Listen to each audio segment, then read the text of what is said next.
It's time for business news with Richard Southern, and let's start with a revealing survey about Canadian retail stores. Richard. Hey, Erica. Yeah, this is interesting. They asked Canadians, which retailer do you respect the most? This is a Maru public opinion poll. You know what came in number one? A pretty legendary Canadian retailer, Canadian Tire, taking top spot here. It's been around 100 years, Canadian Tire. Costco number two. I mean, people like their recession-proof $1.50 hot dogs, right? Staples number three. Best Buy four. Dollarama, the fifth most respected retailer, followed by the Bay and Giant Tiger. I asked pollster John Wright why he thinks Canadians picked Canadian Tire to be number one. I think part of it is Canadian. I think part of it is the legacy, but I think the other part of it is just the customer service. A lot of these organizations really took it on the chin during the pandemic, and a lot of them really had to do their best to not only survive, but make sure that when things got better, they had loyal customers come back to them. And Canadian Tire seems to have got the respect that people gave them. I mean, how many other retailers have printed their own money? You got to give it to Canadian Tire on that front, I guess. Interesting, Erica, though, who was not on the most respected list this year, the grocers. Not a whole lot of love for them lately, is there? Right.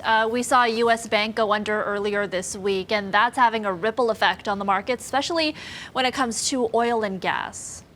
You got it. The price for oil trading near its lowest in more than a year now amid this turmoil in the global banking sector that has spooked investors, and maybe it's risen the prospect of a recession as well. Price for oil down to $68.28. It's down 12% on the week. It's down about 30% from where it was a year ago. A couple of U.S. banks have gone belly up, and that's really throwing a lot of the financial markets for a loop. Big question, though, is what's it going to mean for gasoline here at home? And sure enough, price at the pumps going down 4 pennies at midnight tonight, bringing the average down to $1.39.9 a liter. There's a good chance, Erica, we could see a further break at the pumps on the weekend.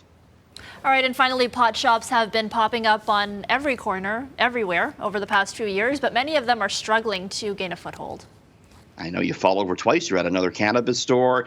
The industry, though, has struggled. A lot of business still going to the illegal market. We heard today from the Ontario Chamber of Commerce, and it is now recommending to the province, or suggesting to the province of Ontario, that it, quote, modernize its cannabis laws. It wants to see the introduction of sites where you can smoke the drug. They also want to see special event licenses issued. The Chamber of Commerce says it would like to see consumption sites like lounges or bars where patrons can consume cannabis, as well as similar sites inside public venues like pop-up cannabis zones in concerts where you can legally smoke.